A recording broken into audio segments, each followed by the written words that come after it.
All right, y'all, buckle up. Here we go. So my man Julian was talking about Bochi speaking on the fact that basically all these motherfuckers is doing one, chasing the breakthrough, aka the meta, aka the current hotness, or basically trying to be something that they're not. And for me, that also feeds into ignoring your core audience, right? Because you don't need to chase this or that or this thing that's hot or this thing that's doing well to make it big. Let's be real. If you focus on what you're good at and what your people want, if it's good enough, it will spread. I mean, that's how virality works, plus a little bit of luck, you feel me? But honestly and truly, that whole idea of chasing that hotness or that thing that'll get you to that place is not how you do it. You know, one of the things a lot of my friends who are writers and authors who are published and successful will tell you, as a matter of fact, I'm gonna say like 99.9% of them will tell you, you do not write stories for the market. You write the stories you want to tell and let the market decide if they want to listen to your stories. Simple as that.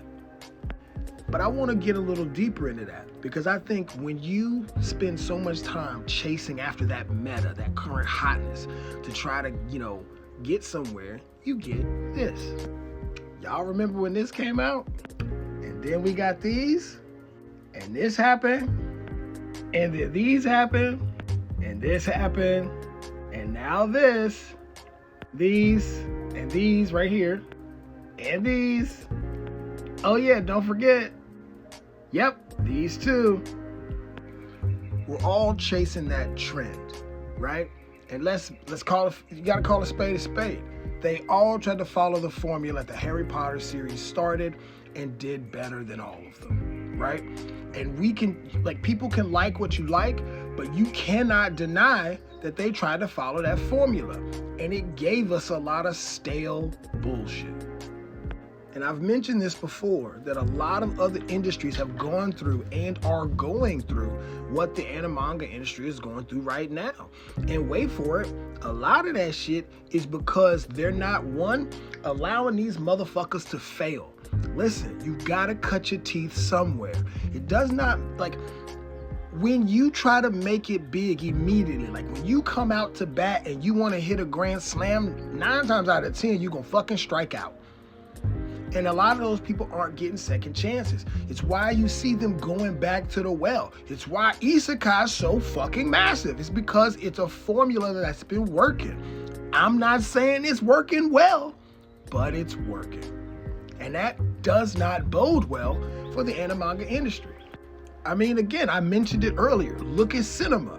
Everybody wanted to do an MCU. Now it's all got to be connected. Now it's all got to be this massive thing, a $200 million movie budget, and we got to make $1 billion. But let me show y'all the fucking kryptonite, the shit that works and would work in anime manga and it would work across many, many fields. And I'm gonna show y'all the image of that shit.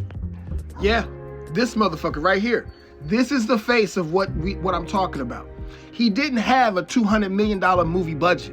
He had $3 million out of his own motherfucking pocket and made bank. He showed y'all what happens when you take expectations, put them within a proper range with a proper budget, giving you proper expectations and proper outcomes. Not only did it do well for the cinema industry, but it also did well for independent creators and self-funded projects. It shows you that you don't fucking need to hit a grand slam out of the park. Or I should say, you don't need to aim to shoot a grand slam out of the motherfucking park. Because if you just do what you do within expectations, you'll hit a fucking grand slam. And that's what this motherfucker did. $40+ million on a $3 million budget. That's how that shit works. So if y'all didn't know who that was, that's Markiplier, right? He made the movie Iron Lung that did bangers at the theater. I've seen it, it's all good. I got issues with it, but for what it is, it's great. And I'll probably speak on that in another video. And I'm probably gonna cut this off here. Fuck it, we're gonna go the whole run, right? When I talk about cutting teeth and allowing these people to fail, that means they need more mentorship, right?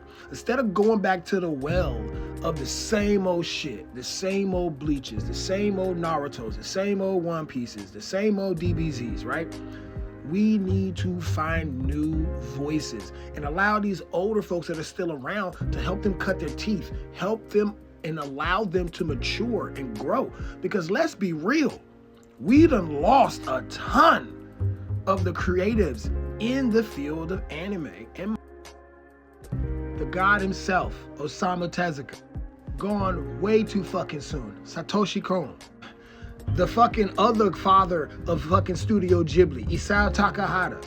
Goddamn DBZ himself, Akira Toriyama. And we will never forget Leiji Matsumoto. These were major voices in anime and manga. And their what is their family tree of people doing? You see in the NFL when they talk about great coaches and they look at the coaching family tree and how they lean back to people like Bill Belichick and others.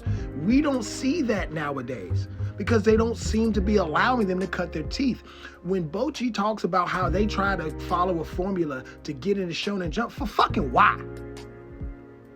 My man Julian talks about how those independent and those people going outside of the current anime manga industry to get their shit published are starting to do a little bit better, but they need more of that. And within the anime manga industry, if they start supporting some of these smaller, lower budget projects that are kind of off ball, kind of not the normal type shit, you would probably start seeing a lot more response from the community. And I'm gonna be real with you. Not everything has to be for everybody. I'm gonna be honest. If we start making things more for the audience that wants to see those things, at some point, you'll start seeing some cross-pollination. But you cannot make something for everybody. Listen, you can't make an ecchi comedy for everybody because not everybody wants tits and ass in their anime, okay? That's just how it is. Listen. Not every CW show was made for everybody. You know what I'm saying? Like, you just can't please everyone. At some point, you got to understand that some people just not gonna like your shit, while others will. And you just have to be okay with that. You know what I'm saying?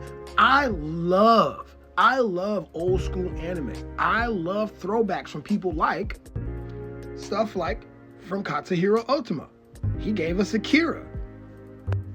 Mamoru Oshii, my man Gona Gai, Ichiro Itano, Yukito Kishiro, and I'm not gonna forget the ladies, Rumiko Takahashi, Naoko Takeuchi, and you know this man, Yoshishiro Togashi. And look, I will not let the late, great Kazuo Koike be forgotten because he's in this conversation too, because it's these type of folks that helped usher in this new era in anime. The big three, the creators of, oh my gosh, Bleach, Naruto, One Piece, fucking the guy who did the Yu Yu Hakusho, all that, because I mentioned him earlier in this list. They all grew up watching these guys. They grew up in that era that was produced by these legends. But we do not see that maturation process continuing forward because the industry says, if you can't hit a grand slam, we don't want you. If you can't beat these things to fit into this formula that we want, we don't want you. And that's why you start seeing these creators and stuff either trying to fit in, like Bocchi said, or they go outside and we don't get it the way we should try, like we used to. Like, let's be real.